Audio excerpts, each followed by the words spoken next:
And go.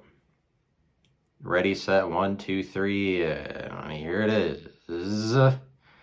Zip.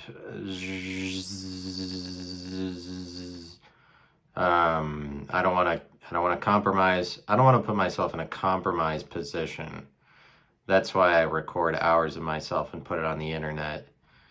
There's rules for the game, like especially for recording yourself for that venue, for that medium, that avenue of doing it. Like there's different rules at the point that you make a video, because there's kind of higher standards, or I mean, that's a whole different game that I'm being involved in if I'm trying to be good at it. Like the game of YouTube calls for certain rules that you have to go by in order to play the game well, in order to be the most visible and get the most views. It's kind of something that YouTube wants. YouTube wants out of me. It's something that YouTube expects out of me that I have to conform to. I'm back videoing this in front of the window that I videotaped most of my first episodes, and in the camera with me are my golf clubs again. They're more in the picture than they used to be. They're my co-star, I guess, is what it looks like. That's my co-star, is these golf clubs. There's nothing that I can do. They bribed me. Golf clubs are, I mean, that's just what you get. And then if you turn pretty old, then you're gonna you're really gonna want to get to know those golf clubs. Like at some point, these golf clubs will be my best friend or something like that. And so it might as well get started early. I mean, why not prepare for being 90 by thinking about what that'll look like early on. And I'm excited for a time when I record myself and don't have as many expectations as I put on myself as I do now. It's so sad to have expectations and feel guilt about being guilty. Or it's kind of like, sometimes I start recording myself like, oh, you gotta act fast because people are fucking judging. I mean, they're just looking for a reason to stop. Because why wouldn't they be in a world wherever you can click onto something new the second that I'm boring? Like, oh my God, I have to be so entertaining. But it's all good. I'm sorry for being like that. I'm sorry for mentioning that. I'm talking to you today about something. Let me talk to you about morality. And I was talking at the end of the last episode about the Jews and how much they've negatively impacted the world. I'm just kidding. Sorry, I'm just joking around, as is always kosher to do, is to joke about Jewish people. I kind of I have a lot of fun on this podcast, I guess. I have fun. Probably nobody else does. I just like to mention the Jews, and it's funny to me. I picture that, it's funny to me if somebody was listening to my podcast for a bunch of episodes for a really long time, and then I make a couple comments about Jews, and then they're like, oh, is he becoming radicalized? Like, I'm not sure that it's really safe to listen to this guy, or I could see that somebody would tune out just because I mentioned Jews, even though it's funny how people jump to defend Jews when they're not even Jewish. Or they would say, oh, you're becoming radicalized. I actually I'm kind of just interested in what Jews do, or it's like, oh, I'm drawn to it. I'm hypnotized by them, which they tend to, I mean, maybe they have that kind of effect on people. It's like some groups of people are more hypnotizing than others. And Polish people are kind of like people you can always make fun of. And I think that states work like that, where Wisconsin is kind of understated. And they always have this thing where you can make fun of them for cheese or dairy, and or that they're fat, or like they're hicks. like you can kind of go back to stereotypes about people from Wisconsin and it's okay. And I think it works the same way with Polish people or like Dutch people. You get to call Dutch people poor, and that's a negative quality. We're like, oh, the Dutch are so cheap all the time. We're not like worried about what we're doing. We're painting their culture in a negative light or anything. We're not worried about that. There's some cultures where it's okay to just talk shit about them, and then there's some that aren't. And I'm serious. I'm serious about that. But how culturally appropriating is the phrase African American to people in Africa, especially. And like over in America, we have this pretty generalized view of Africa where we always just refer to everything over there as Africa. Like there's a reason that they divided it into like however many, like 70 countries or whatever. It's probably more than that. Like it's not that hard at the point that they neatly divide themselves. They like the borders of those countries don't change, as like at least not very often. They kind of are set in stone a little bit. It should be easy enough to know, like people over here could do something in the name of figuring out what's going on in Africa or like discerning one culture to another. But we care so little about their cultures. We're like, ah, that's Africa. And it's like our view of it is God bless the rains down in Africa. Like that stupid a view of it is kind of the view that people like to continue to hold, or they wish that that was the world. It's like the world where Africa is just, it takes place in this song and we have pity on them and they're underprivileged. And we hold those stereotypes, and the media reinforces those stereotypes, like Africa is poor, they're underprivileged. Like, I mean, I guess it might cause you to get the idea that they aren't worth as much or something. That's what Americans like to treat it as. They're underprivileged and they're poor, like God bless the rains. And basically there's no cultures in Africa well, I guess they practice Islam, but there's a lot of them that aren't monotheistic. But we're kind of like God bless the rains down in Africa is just kind of racist to people in Africa, that we're like, oh, those people over there that believe in, they're superstitious about the way that rain works, is like we're gonna have our God bless them because they're like, oh, the way, and they would like it too. They would like it, like they would think that their gods are blessing it. I mean, we're taking the initiative of having our God bless their rains because we're like, you know what, even though we don't agree with what's going on over there, we want the best for them, and we just want God to bless the rains down in there. It's just a song about positivity and like good emotional impact, or like Americans like to think that they have their emotions and intentions in the right place, that we like get on board, get excited because that song gets a lot bigger than it's supposed to. It's more of a phenomenon across decades from when it was made than it really should be. And it's because Americans like to think that they have their emotions in the right place. Like evidence for that is like, oh, so we do want the best for Africa, but nobody's willing to like differentiate between cultures in Africa. It's just like, oh, everybody in Africa is underprivileged, and we have the word African American, and we apply that to African Americans that live in America who have never, a lot of them, probably the majority, I would think, have never been to Africa. And it's pretty culturally appropriating to everybody in Africa to say, I mean, like, I don't know, African American, that like we're calling black people African Americans instead of something else because they're so like, why are we tying them back to Africa, and especially a group of people that we see as underprivileged?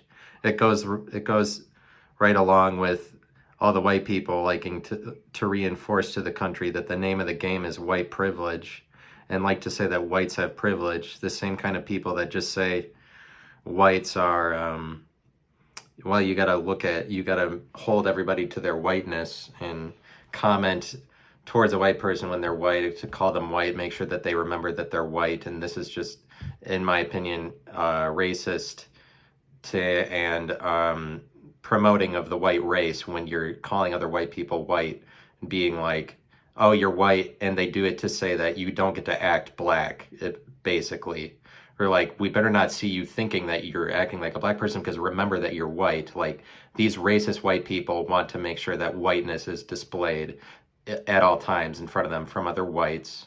And it's like cultural appropriation and like cultural appropriation is really not very appropriate. I mean, it's kind of like people introduce that phrase to say that it's just a loophole that they are trying to capitalize off of with the word appropriate, where to this point in history, most people aren't using appropriate as a verb, and people are like exploiting this new recognition of it, where it's like appropriating something actually means something different from appropriate, but it's kind of like appropriate has gotten a lot more visibility and use as a word, just as an adjective the last 30 years, and people are uncovering more about it, and eventually that results in people using it in different forms or just exploring the idea of appropriation itself. And before very much has been revealed about the idea of appropriation,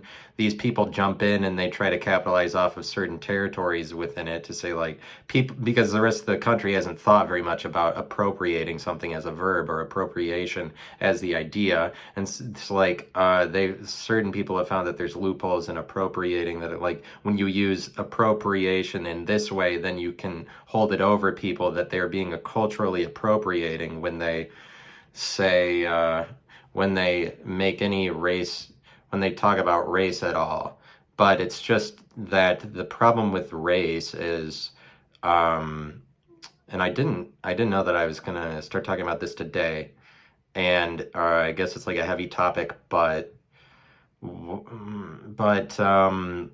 it's such a heavy topic. It always has to be like, don't even talk about it. But what are you supposed to do? Like, are you supposed to have a dialogue, or are you supposed to not have a dialogue? Because like cultural appropriation prohibits you from having dialogues. But it's really like, I don't think that the way to sort out racism or to fix it is to have a dialogue, because there's a lot of opinions about race that are pretty unnecessary. For example, I go to Chipotle, and then if the worker that's getting me my Chipotle is black, and then I go to get black beans, sometimes I think about it when I say black, because they're like, "What kind of beans do you want?"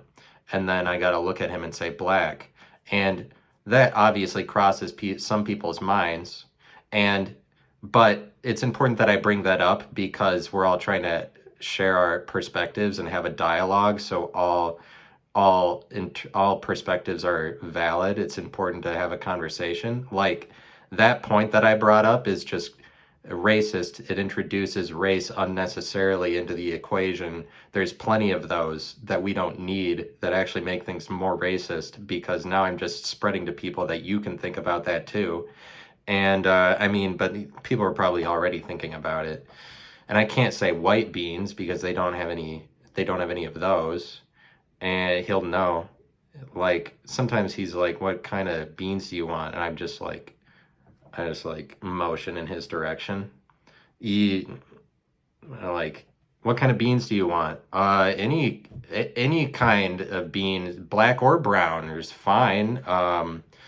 Those are all good beans. And some, like, there's no easy way to approach it, because it's important to make a big deal about it. Probably it's probably the most importantly, when you're at Chipotle, the person getting your Chipotle is black, and they're like, "What kind of beans do you want?" It's probably important to make a big deal out of it. Um, the color of your skin color, beans. Is that a good answer? I feel like that. I feel like that works. He knows that I'm a good guy. I'm not a racist, so brown. Is that what the answer? It's just hard to figure out the answer when it comes to race. But here's the thing about race, and it's just that circulates a lot. There's like Shane Gillis type comedians that are all about like holding people to their whiteness, and there's nothing wrong with that. I mean, it's like a valid point, because it's a counter argument to that like during all of this time before that, people didn't find it important to point out that somebody was white, but for all of that time, they did like over proportionately point out that people were black. So like I get why it's more a thing to just say, well, you were just a white guy. And I get that. It's just that like the whole race thing is a little bit like the thing about race is that, and I'm going to make a point about how race is like a race that you win, like a running one, but it's also race. But literally, a race that you run is the word for race because you're talking about different tribes, and different tribes are competitive. Tribalism is very competitive. It's like one of the fundamental features of it, as long as you're describing things, as long as you're using words. Tribalism is pretty competitive. And what you're talking about with race, with different races of people, you're talking about how they're in different tribes, they're in different categories, but the media, mainstream media standard, or just like whoever it is who's saying that they aren't the racists are like, well, we need equality. We need to see everybody as equal, and we need to start a dialogue about equality. When with race, it's fundamentally differentiated. That's why you're using the word. It's kind of like race is part of the problem with race is that people aren't willing to recognize that races have winners. And by the way, who usually wins races? Black people do. If we're talking about races that you're running, it's always blacks that win that. It's always blacks. They win races. And so maybe the problem with race in the world and why everybody's a racist is because they're not willing to admit that races have winners. Or that there are differences in race. Like, isn't that the conclusion you're supposed to come to based on the way that we've defined the word? Races are different. That's the answer. Diversity is, I argue for diversity. I don't argue for equality.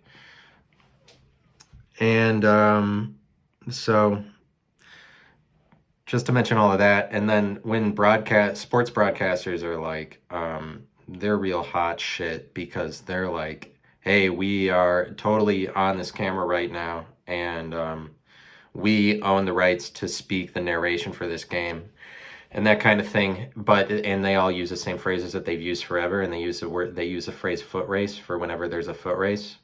And they all use that. Basically, every broadcaster for 15 years is like, it's a foot race whenever it comes down to one guy chasing another guy in a football game. At the point that, like, originally it was 11 versus 11, but now all of a sudden, before we knew it and before we could control anything, this play has developed into a 1 versus 1. It's just a foot race. And most of the time when it's a foot race, it's one black guy and another black guy. But all these white broadcasters are allowed to call it a foot race. They're like, well, this harkens back to a time and a place where people don't have shoes. And you know what place that might be? They also say, they don't say that. But what I'm saying is, are you talking about Africa for these two Africans that are racing each other? Isn't that racist? Isn't that cultural appropriation? Why are they allowed to say that? It's cultural appropriation, I would think. And but it's a foot race. And also it isn't a foot race because in foot races, one guy isn't trying to tackle the other one. And in foot races, no foot race ends with one guy catching up to the other one and tackling him.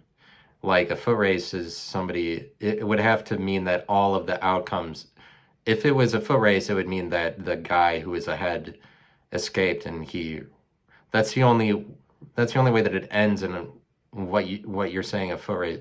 That's the only way that it becomes the same thing as a foot race, is when because it's not one, because one guy isn't chasing the other guy in a foot race. They're both racing to a finish line. It doesn't even make any sense.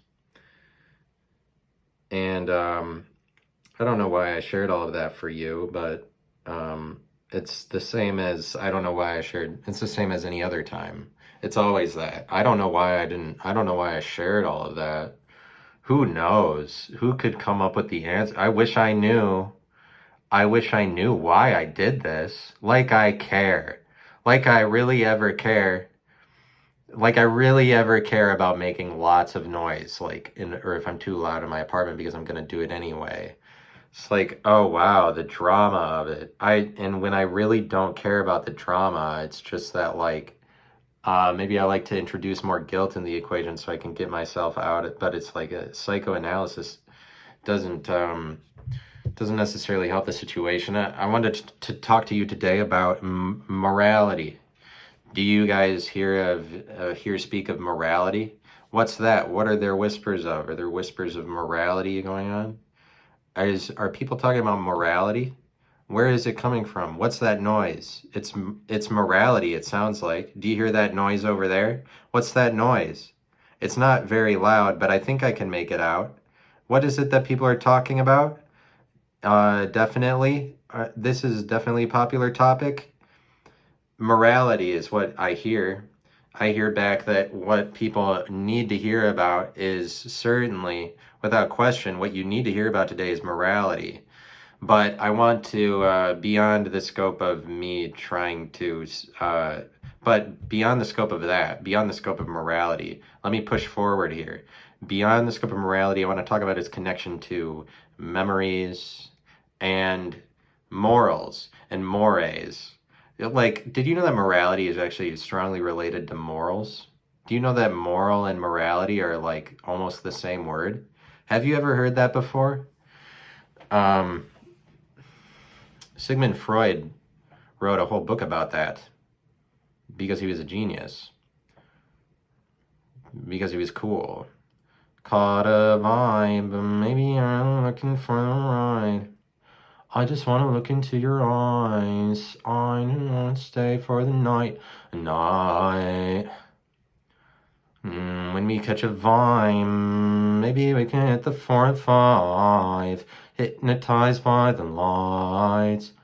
Man, this must be the life.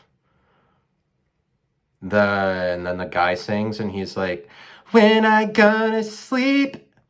It's a lot higher.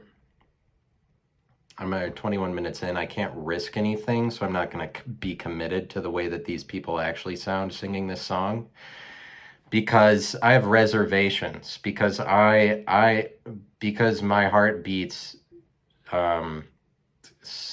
loudly. I don't know what I was trying to say. It's because it beats out of because beats still my heart or something. I'm sorry that I'm not making a lot of sense today. I wanted to talk about morality and how that's an interconnecting force. Morality is a lot like integrity if you look up the way that if you look up its synonyms. Moral is a word for manneral, but over time they cut out the middle part of it because it's a lot easier just to say moral.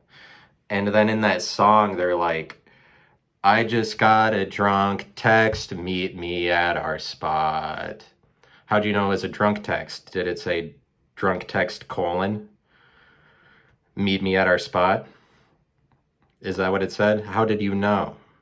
I'm confused. And then, moral is a word for moral. But what I want to talk about is kind of morality's relationship to memories. Like, I don't really know what the relationship is. I kind of want to work it out as I'm talking. It's kind of like memory, and the more that you increase your memory is the more famous that you get. But what's interesting to me, this is an idea that I thought about recently, is how morality is connected to popularity and visibility. Like, for some reason, morals are more visible, stories are more visible than what isn't a story. And it's like, historically speaking, 99% of the things in history are completely forgotten. You have a very small percent chance of being remembered in any way, or being a part of any event that was remembered that happened 200 years ago, because especially something that happened in the year 702 AD, historians will say they might have 5 things that happened in that year at most, but especially on a mainstream level, nobody even could name one thing that happened in the year 702 AD. But historically speaking, the things that are It's very unlikely that anything would be remembered at all. It's just that the less that it is a story is the more it gets peripheral. And the direction, and what's weird is just how stories surface, and when it is in story form, but like morals are very strongly related to stories. And um, when something is in story form, like, and when something gets collected into story form is the more that it has opportunity to surface, like historically, that it gets remembered, that it is a point of reference, that it surfaced out of all of the historical events that didn't surface. When it becomes story mode, but this set of ideas that the stories are the things that are remembered in history, like that, it discounts all the shit that's forgotten, and you immediately just forget about what's forgotten. And it's because all of those things exist on the periphery. And like, I hadn't really thought about that idea, the like a protection that religions give you through history, like of being remembered. And like, I hadn't really thought about that before I started talking about it at the end of the last episode. And it's an interesting idea. And I didn't mean to bring up the example of Christopher Columbus so much, but I did. And I looked it up later, and Leif Erikson was actually a Christian. And so, like, the Vikings were there. And so it's not necessarily true that Christopher Columbus is remembered because he was a Christian. If you think about it, there's a number of factors as why it's a collection of things. And I think being Christian helped him. It's Christian, and nobility commandeered him. He like comes from nobility, essentially told him to do this. It's Christian, and then what he did ended up resulting in the greatest amount of people. Like, Europeans actually colonized the entire continent after the pathway that Columbus did. But like with the Vikings, they didn't colonize the entire continent after what the Vikings did, is part of why the Vikings are less remembered. But it's really like Leif Erikson, I'd say, is still more associated with his Viking heritage than Christopher Columbus has an identity outside of that. Like, Vikings aren't associated with Christianity, but it's kind of like relatively less is Leif Erikson a Christian. Relatively less do we say that he's the person who discovered the Western Hemisphere. But it's like, the idea that I think is interesting is how morality is visible, but it's kind of like, stories surface, morality is visible because of, like, following customs makes you, it's like having the best story, being part of a religion. There, you can't escape from that is part of the story, because there are so many people that took part in it. This is a way you can protect yourself, or like be remembered forever, is by taking part in a giant memory. And it's kind of like the groups that are the largest on the earth, or have the largest presence, or that the most people participate in. This is the perception of the earth at any given time. And then historically, that is what's remembered. Like, you can sacrifice your individuality and become part of a group like Christians. And because there are so many Christians on the earth, this is unquestionably part of the developing story of the earth and gets remembered historically. And it's kind of just that is the story, but like, it only becomes a story in some senses the more popular that it is. And like, the popularity goes hand in hand with you're practicing religions that are popular. But aligning yourself with giant ass groups of people is an easy way of being popular. And this sits in contrast to like individualized popularity. But in some senses, when you join the Christian church, and this is what they tell you, and there's truth to it, is that you're supposed to lose your individuality in exchange for living forever. And I think that some of that has to do with like, well, Christianity does last through millennia, as it turns out, and is protected against time, where time is like a giant inferno burning everything up, every group or individual or corporation or company or nation that comes along. It's difficult to receive protection against the inferno, against time. And you do receive something like long-lasting life by sacrificing your individuality, but it really depends on what you value. Like, to me, that I think that it's for some people, and then it is not for other people because I value it's kind of like you get rid of your individuality, say I'm a Christian, and then you get remembered because you're part of this giant mainstream perception that everybody agrees is a thing, and because of the network of all these people validating each other's beliefs, it becomes more and more difficult for the rest of the world to invalidate it. Like the rest of the world has to admit and respect that that is valid when you have that big a group of people saying they have the same belief. But it's like I don't really value that because I am more concerned about the present moment, or like I wouldn't, to me it automatically cancels out why you're on earth if you're not going to do anything to further your own causes. Like it's also that you as an individual immediately get forgotten if you sacrifice all of that to be remembered as a collective instead of as yourself. And to me it's like it's already, you die kind of already if you join the Christian church, but like rather than try to further your own cause, because you can be remembered as an individual, it's just more difficult, and it's more peripheral, but it's kind of like I'd say it's like a disturbing trend that's happening in my life where I find that I maybe get more and more off of Christianity, but it's kind of like departing from standards and standardization. And with standardization comes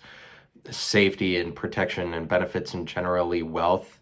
And it's like something like Islam is a lot richer when they standardize religion in North Africa. When they come into North Africa in the 1300s AD, 1200s, 1300s AD, they get a lot more money than the tribal religions that are just more individualized, don't have as many people pooling their money. The religions that are the biggest have the most people, they pool the most money, they are the richest, they are the most visible, they are the most popular, and there's a lot of benefit to popularity, especially because that is what success is.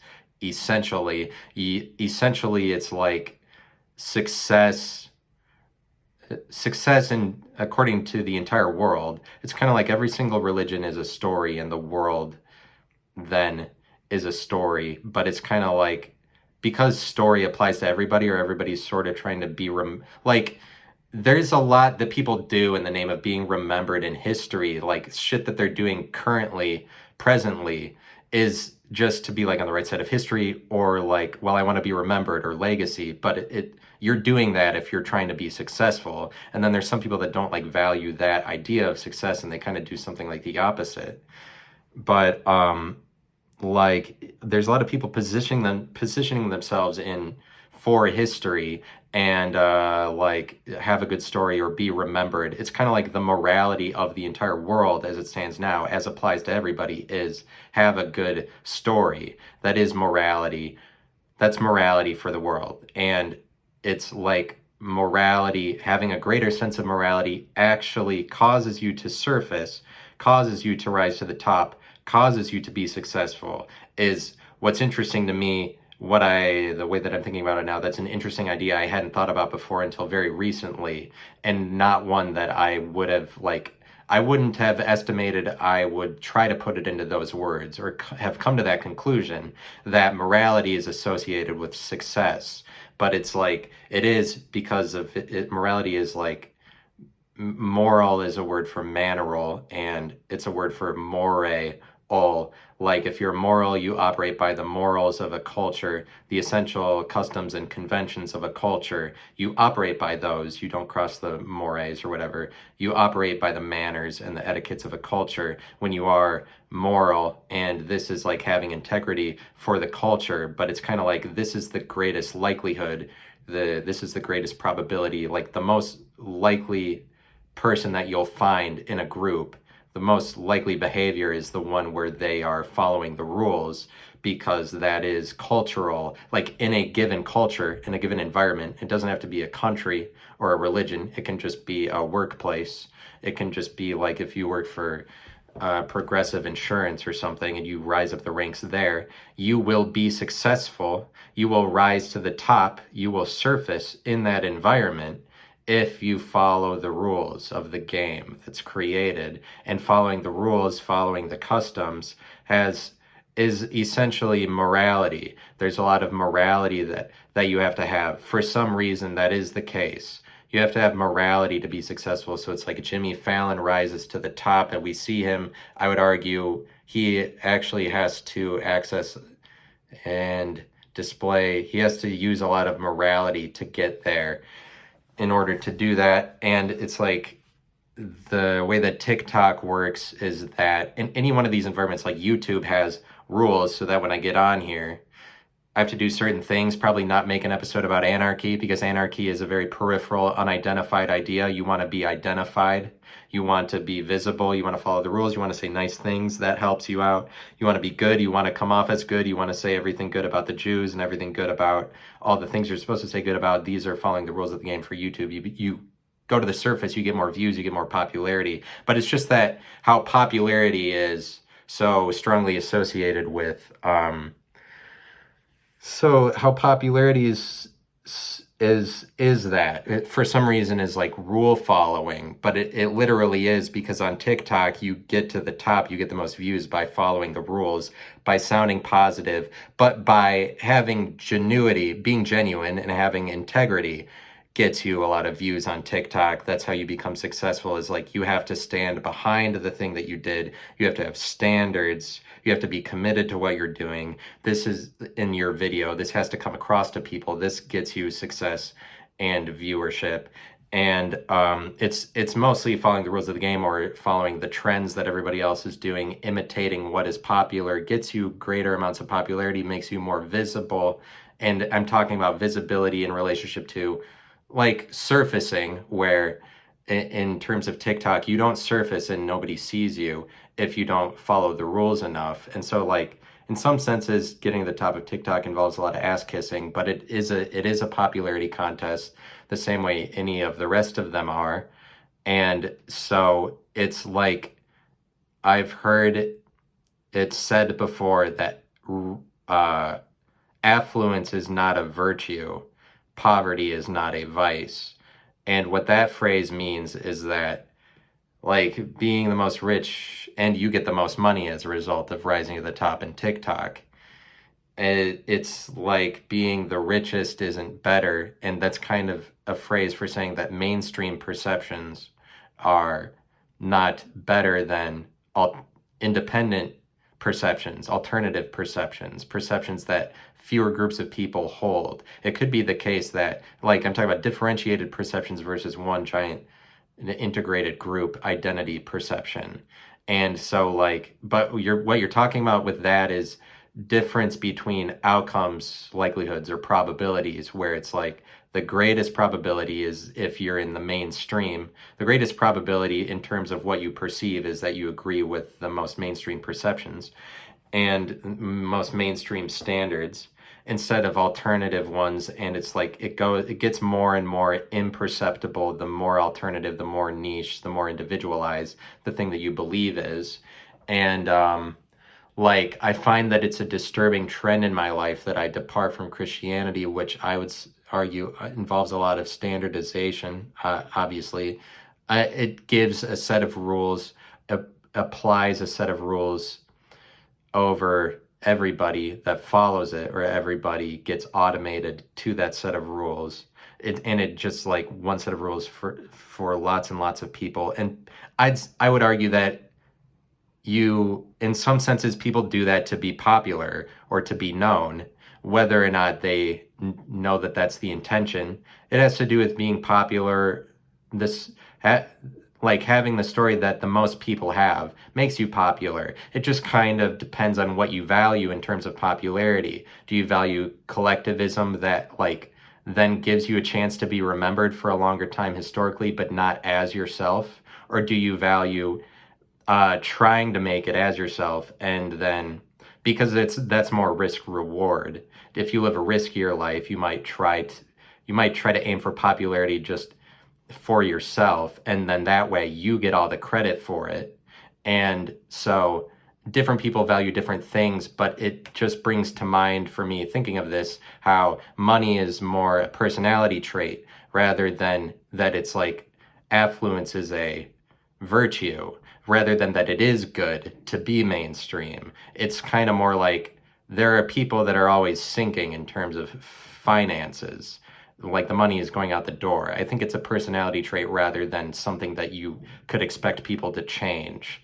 And so it's disturbing to me. I go in the direction of like, I like comedy, and when I show up to do stand-up comedy, I really want to be there. Like, I am nervous about going on stage, but at the point that I show up, I'm glad that I did it. I'm like, I made the right decision in coming here because I feel that I want to be there, and that's like a direction I want to go in life. But it's like going in the direction of comedy is going in the direction of destandardization, because comedians are jokers, and jokers stand more individually in light of a giant group.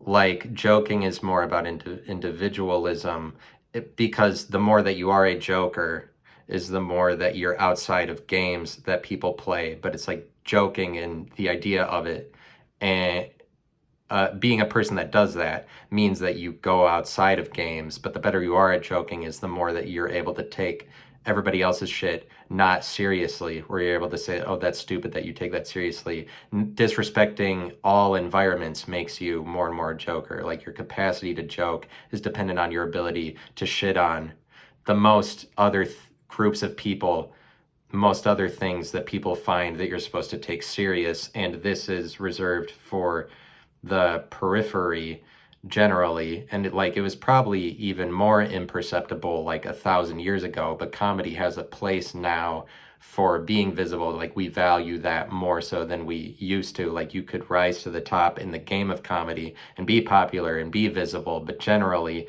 comedians as a personality types of a person that is a comedian, I would guess is more broke than that they have money. But it's like, it just, depending on the kind of person you are, you might gravitate towards standardization, and then this results in you maybe having more safety, an easier life, having more money as a result of being part of a giant group that is taking the burden of collecting money for you, so you can align yourself, identify yourself with things like that.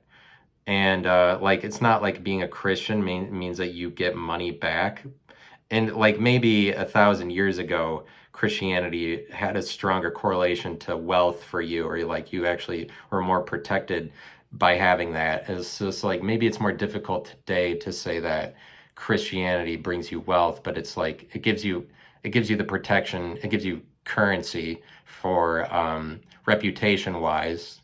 And that's what you're saying is what it gives you, is like, you don't have to amass wealth on earth because you have the wealth of something like long lasting life. And I would argue that that actually practically displays itself in that something like Judaism, they worship a single God, but the Jews are pretty insular, and they worship the same God throughout for thousands of years, and they continue to last worshiping that God. It's kind of like they're protected against time, protected against history. And if you become a Jew and take part in that religion, you take part in this thing that lasts forever, and you kind of are given long lasting life or something like that. But I want to talk about morals, morals being a word for morality. I'm trying to think about their relationship to memory. And memory, we often talk about as if like, you're accessing your memory, you're thinking about things that happened a long time ago. But in reality, anytime that you're thinking, you're using your memory, because when you're thinking in words, you're recalling the pictures and definitions you've built for those words to think in them. You have to remember the words to think in them. Like, and if you're thinking about any person in your life presently, you're using your memory to picture them or think about them. You're using your memory of things you've seen about them. And like, you're just kind of using your memory all the time. And like, memories are like memes, but you might take part in a big religion to be more remembered. But there's a lot that's done in the name of being remembered. And on TikTok, generally, what you're trying to do in making a TikTok is make something memorable, because it's kind of like, at this point, that's what it's been simplified to in terms of popular culture, where TikTok is like on the front lines of popular culture.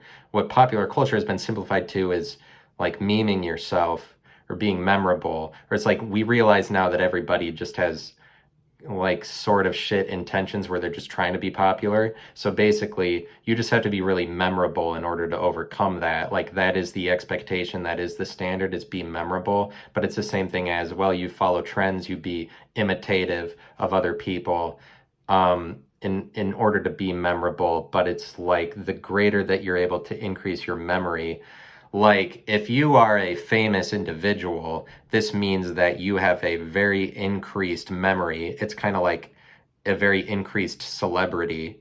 If a lot of people know you, if you're a famous individual, this is like you are a fixture in the memory of an entire nation, as opposed to just the fixture in the memory of an individual. That's what fame is. Fame is for memory that's been increased across many different people. It's like you've been able to meme yourself contagiously like a virus to the most people, so that the most people think of you or know something about you, that they exist in many individuals' memories. If you exist in lots of individuals' memories, that's you become famous, but you're just like successful at memeing yourself to the most people and increasing your memory, increasing your celebrity. Like that's what memory does. That's how memory works. That's memory, folks. And that's memory. And memory, it's like an increase in memory. I like that idea. I like how morality, for some reason, following the customs, following the rules, gets you remembered the most, is like gets you the most popular. Because that's what you have to do in any given environment in order to be successful. Any company, you follow the rules, you kiss your ass to the top or whatever. It's like following rules is actually, but it's just that culturally speaking, you define a culture by those rules. So it is the most likely case that any given person living in the culture is a rule follower. That's the most likely group of people. That's the highest probability. Greatest probabilities are the ones that the most people most people are constituting that probability. They make up that group. And those are the perceptions that are the biggest, that have the most weight, that have the greatest presence, and they become the story. But it's just like perceptions in reality aren't better than each other, and the story is just the visible one, in the same way that history is chock full of women, but we call it history because it's essentially just a story about men. There are examples of women through history, but that's the way that you would speak about it, is like, well, there are examples of women in history. It's mostly a story about men that fought wars and whatever, and most of the people that are remembered are men. That's why it's called history, but it just has to do with like men are more identifiable. That's kind of their position in life, I would argue. Like masculinity is this is something I would argue. You know, obviously you can contradict it if you want, maybe, but probably not. I don't know that you should get into the territory of questioning anything that I say. So probably just take it as that every word I say is canon, and then everyone will be safe, right? Right? That's the way that you approach things. Unquestioningly follow whoever, probably, right? That's what you're supposed to do. Do what you're supposed to do, right? Right? Are we right? Be right. And being right is very moral, visible. And now I get off topic with what I was trying to say. And there's just like gaming and there's comedians. But it's like comedian, gaming, being outside of games. Like Elon Musk is kind of outside of a lot of games in order to say like, well, all of the games on Earth don't fucking matter. I want to be Mars guy. Like you would have to be outside of a lot of games or care very little about a lot of things happening on Earth to say that like, well, I can leave it because Mars is just as good a game.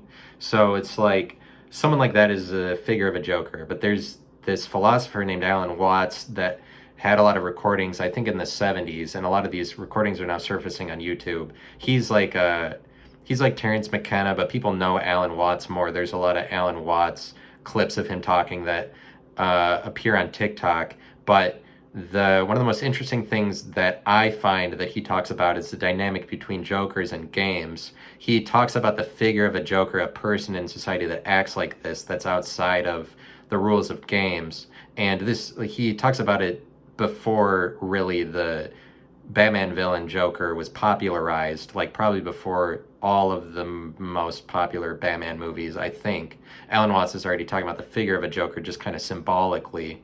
Like there's this person, but he's like prophesying this kind of thing will rise in society, and he was totally right. Like the figure of a Joker, like our interest in it. And it's like joking causes you to be outside of games is but gaming but so what direction do I want to go with this when I end this sermon that I'm telling you? What point can I send it in to totally end this on an exclamation of sorts? Let me think. Well, the Jews, I mean, they're just who knows what they're doing. I hear the word Jews, I yell out, who knows? I yell out, what are they doing? Whenever I hear that word. Is that a problem? I think that it's grand. I think that that's the right reaction. You have to be reactive. You have to be aware. It's time to start a dialogue. So it's like things surface, and like Chris Farley on SNL, he surfaced in terms of in competition with all of the other cast members through the years. It was like famously, and he was a very moral person. He was actually like a devout Catholic, but and not that necessarily had anything to do with it.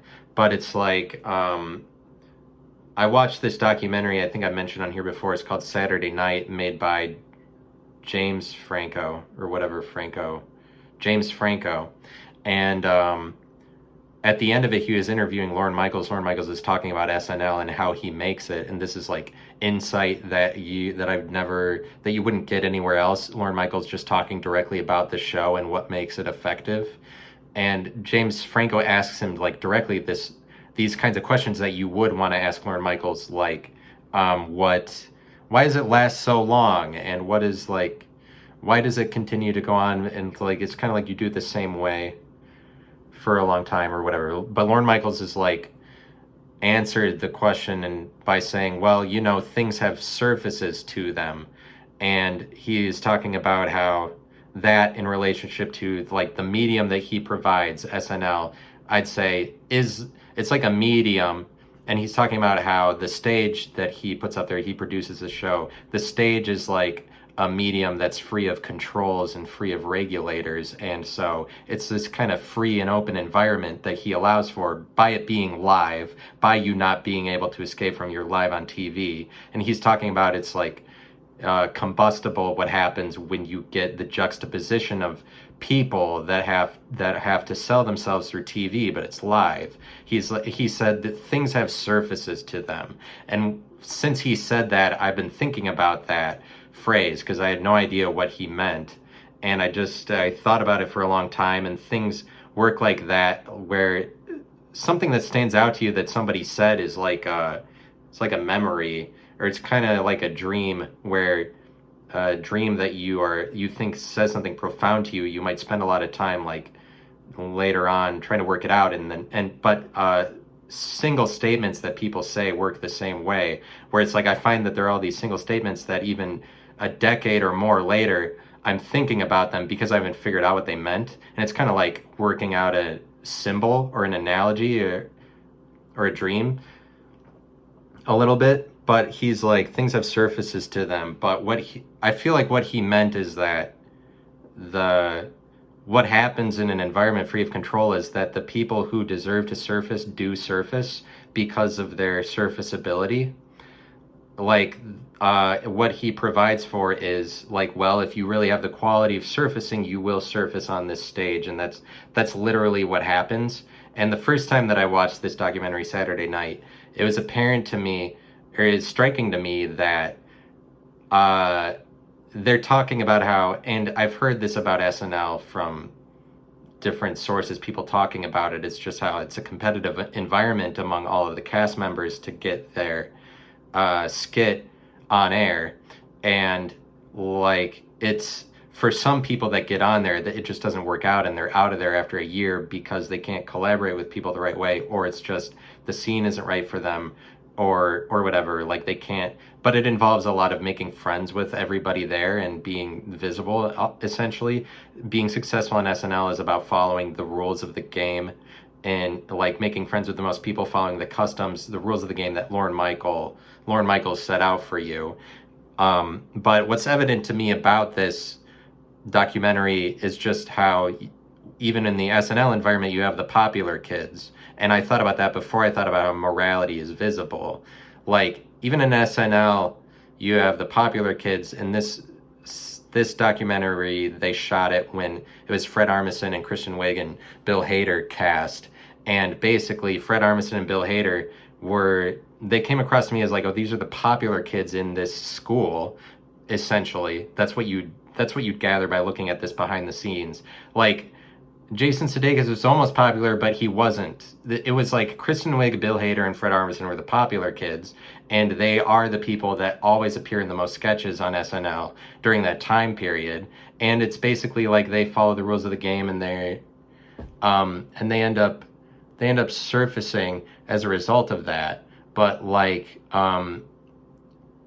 it's kind of like the people who deserve to surface do surface, and it has to do with for SNL following the rules of that game.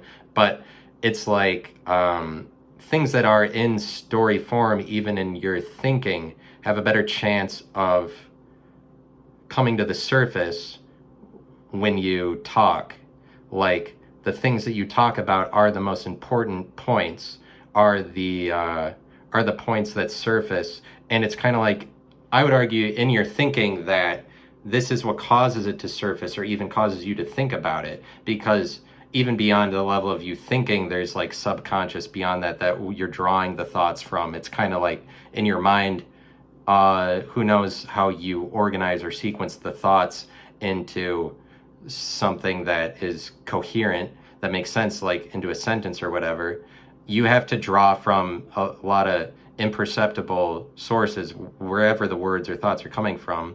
You draw from some imperceptible, ethereal, amorphous mess of thoughts in order to create them. But it's like you formulate them into something practical and formulated. And the more that it is formulated is like the more that it is becoming the words that are coming out of your mouth, because that is when it's evidential that you have defined something or sequenced something. It's the point that you actually said it, but like you display certain things to people when you visit them, your friends and whatever. And even just you interfacing with friends, these are the surfaced moments out of all the other moments. Like if you see your friend once a week, there's the whole rest of the week they don't even see you. Like you exist imperceptibly to them the entire rest of the week, but then you surface for that friend surfaces to you for like the 3 hours you see them or whatever.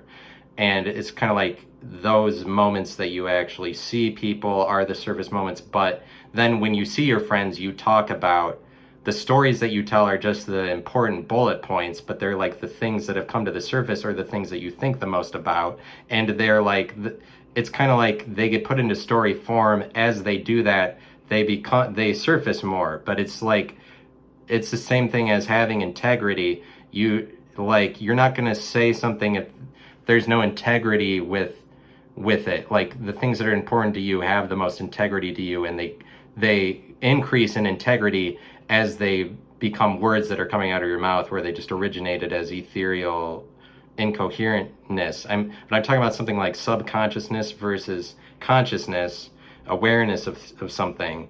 And it's kind of like, is subconsciousness, when you have dreams, you're always exploring your subconsciousness more so. But it's like, as it becomes more conscious, it just comes to the surface more in story form, the same way that things work historically with the stories that actually get remembered. It has to do with memorability and memory. And it's kind of like memory is almost like more conscious than we give it credit to be, because remembering something that you're thinking about is actually more conscious than all of the things that you don't remember but that you have seen and do exist in your psyche somewhere. Those are even less conscious, they're less visible. But it's like, popularly speaking, you only become popular by interfacing with the most people, that the most people have seen you. you only become more visible by being seen by the most people. If you are more of a loner, you automatically exist in a more imperceptible state of things. But that's, in my mind, that's like having a religion that's like maybe closer to Satanism. Or Satanism is typically associated with humanism, or just doing what you want. If you're just doing what you want, you become more individualized. You're not sacrificing to be part of a collective. But it's kind of like satanic, witch doctor, more tribal religions. Just in that direction, it becomes more imperceptible, as opposed to what rises to the top, obviously, is Islam. Like, everybody, there's most people in America don't even practice Islam, but we're like, oh yeah, that's one of the main religions. Like, we respect the popularity of it, even in not practicing it, even not practicing it, much more so than like whatever are the 5 spirit religions that Zimbabwe is still practicing, like tribally speaking. But it's like, over niche tribal religions, we don't know any of those. They're not visible to us, and they're not visible to the entire world. And it's like morality and memory. And what Lorne Michaels creates is a medium where the surfacing just happens for the people who surface the most. But you have to play the rules of the game. And it's like that environment, that's always the case in every environment. You could say SNL, you could say Joe Rogan. In order to be successful on Joe Rogan as one of his guests, you'd have to follow the rules of the game. With the Joe Rogan experience, it's been simplified because it's just the Joe Rogan experience. It's been simplified to that name so that you know that the rules of that game are just that of appealing to Joe Rogan. Like, I'd say that the number one rule for being a guest on Joe Rogan is to be nice to Joe Rogan, basically.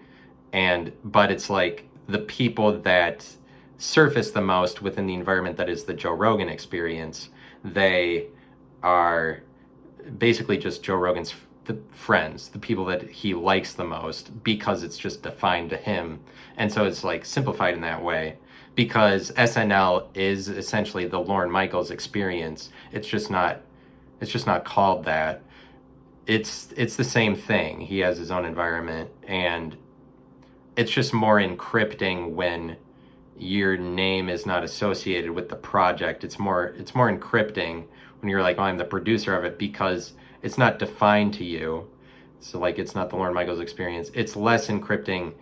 It's more just out in the open if you're like, this is the Joe Rogan experience, because then it's obvious that you're putting all of it on. So it's like the Lorne Michaels experience actually involves a lot more people. So it does make sense that he doesn't just define it as that, but it's kind of like, well, like comparatively speaking, so it's like if you follow the rules of the Joe Rogan experience, means that you are really on the same page as Joe Rogan, and then you'll be on his show a lot more times, you'll surface more, and you'll be like remembered as a guest. If you're only on there once or twice, it probably says a lot about your relationship to Joe Rogan. But those are the rules of the game. Just like the game, and it's the same in being a country, the political structure. If you follow the rules, if you say that you're a Christian as a politician, if you say that you like the things that the country finds to be the most popular, then you'll be elected. And that it really points out a lot of flaws in the political structure, honestly, if you think about it that way. But I mean, not that people don't think about it that way. It's just that like, running out of money might be like, you just might be somebody who likes alternative things, or your version of popularity is present moment popularity instead of long term. But I think that there is an element of being famous that goes along with Christianity. It's just that you can get out of that because you say that like, well, Christians aren't well liked, but it's more like, it's just that momentarily, presently, the world isn't gonna view it. Like, the world has a more temporary processing of popularity, the world, and somebody participating in world activities as opposed to one specific religion's activities. The world will not view participating in one specific thing as popular for like current moments, presently what's happening. It's like the world just takes everything as it is, but like you join a religion, you're just going for some abstract ass across time popularity. I personally don't value that. And so it's troubling to me that I might want to depart into a world that's just more characteristic of not having money, or but like it doesn't have to be that way. But it's like there is something kind of superficial about surfacing. There is surfacing, especially if you surface a lot, that would say something that like you're kind of superficial rather than that you're deeper. And like I have to talk about Theo Von for a minute, and that I have to. I'm sorry that it's come to this, but like Theo Von is, I feel like the world is going to catch up to him, and they're going to be really mad at him in pretty soon, in just a minute or two, because he likes to walk around and kind of act like a brother or something, or that he's on good terms with the hood. You know what I'm saying? Do you know what the hood is? Have you heard about that? Have you been there? I don't think it exists. The hood? That's not cultural appropriating, is it? To say that? Isn't it culturally appropriating to say the word suburban or urban? That dynamic? Isn't you shouldn't be allowed to say urban. That's a lot of cultural appropriation. But it's like Theo Von, I don't know why the world hasn't started saying to him, like, oh, you're just a white guy. And then when they start saying that to him, I wonder if that crashes his whole campaign. Like, I feel like cancel culture might go after Theo Von pretty soon or something. But I'm just being a heretic. I mean, I'm just being a person yelling at him. I'm being a critic myself in doing this. Like, I'm already part of the mob by bringing this up, unfortunately. But it's just that Theo Von, in recent years, has gotten off of what made him original, in my opinion, and he started to try to be more marketable. And by that, I mean he's trying to associate himself with a specific market. He's saying he's like blue collar, he's regular people. His latest special is called Regular People, but he's just trying to sell to everybody like, well, I'm down home, like I'm just a regular guy, and I'm not a highfalutin like some of these other guys. But there's a lot of superficiality to that because he is a person that has surfaced, and it's like in reality he's actually followed a lot of rules in terms of making a podcast look the right way and having the best guests and being the most visible. Like he's actually has a lot of morality to get to the level that he got. And so it's kind of contradictory to say that you're actually just a regular person when you have this giant audience. Regular people don't have a giant audience. Like Theo Von, you're not a regular person. So it would seem to me that there's superficiality whenever that happens, whenever there's a comedian, like I'm a blue collar comedian, and basically that doesn't work out for anybody. Like Larry the Cable Guy is the obvious example, but he's just a caricature, and it's obvious that he's fucking around. And that's like he has to be completely superficial in order to make that work, because he's not actually that, and he fakes the accent and whatever. It's like you are, and that's what Theo Von does too. It's kind of like fakes a bit of an accent to say that he's just from the bayou, and it comes from no money, and that's the way that it exists now. But like everything he's doing is in the name of making money. But the point I'm making is there's no such thing as a voice for the voiceless, because the voiceless don't have a voice, actually. If you have a voice, then you're not voiceless. You're not the voiceless. You don't know what it means to be a voiceless person. If you have a voice, there's no such thing as that. That's what somebody like Theo Von tries to sell, is that he's like a voice for the voiceless. But if you're not a voiceless person, but what I'm arguing for this episode and otherwise, I mean, just in life, is like there are the voiceless, and in some sense you can't escape from that. Like not having money is a personality trait. There are the voiceless, and there are the people who have voices. There are the people that naturally gravitate towards standardized popularity and visibility, and then there's the people that don't. There's the people that gravitate towards more alternative perceptions, and they're a lot more likely to be forgotten in history, but maybe they'll have a good time while they're here. It's kind of like that's what Christian critique of heaven versus hell is. It's like, well, you'll be remembered in heaven for eternity or whatever, but if you just live a carnal life here, you'll be forgotten right away.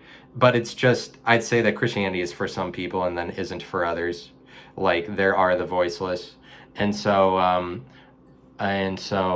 like, is it something you choose? Am I choosing a more voiceless life by going into comedy and saying I'm outside of standardized environments that other people like? It's not really something I choose. I don't see that I could escape from doing that. There's nothing I could do about that, like that I want to get into the areas of life that I want to get into or whatever. I'd say that it's not, like there's personality with it, like going into more poor sets of activities or like, or whatever, as opposed to rich ones, isn't, I would argue isn't a vice. It's just that you might be a person who doesn't like perceptions that are mainstream, or it's kind of a matter of seeing all possibilities as the same versus like giving more credibility to the most mainstream possibilities. Like if you view all of the possibilities, it might make you more intelligent to see lots of possibilities as opposed to just a couple of the mainstream ones, because if you view all, the more possibilities you view is the more that you're getting into these really tiny probabilities. Like if you're viewing every single outcome, it's like you're respecting every single outcome. This causes you to give respect to these alternative perceptions and groups of people and beliefs that most people wouldn't care about because they're already not mainstream. But there's some people that are like, I think it is somewhat a matter of intelligence that you're like, well, the only thing that matters is like the mainstream standardized medicine is telling everybody to get the vaccine, standardized medicine. Some people are like, well, that is the only outcome that's important. Alternative perceptions of how you deal with the virus don't even exist. Some people treat it like that, where they're like, if it's not mainstream, it doesn't even exist. And that is beyond me, that anybody is able to do that. They're able to write off this entire set of things or say that the only outcomes are the ones that the most people participate in or whatever. But thank you for listening to that. I'll be back on here in the future and later on time, and that's all good. But thanks for this time that we had. It was incalculable.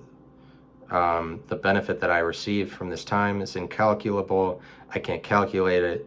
The benefits that I received are just, I wish I could put it in words, is indescribable. I'm trying to come up with the words, just there aren't even any words. Who knows? All right, bye.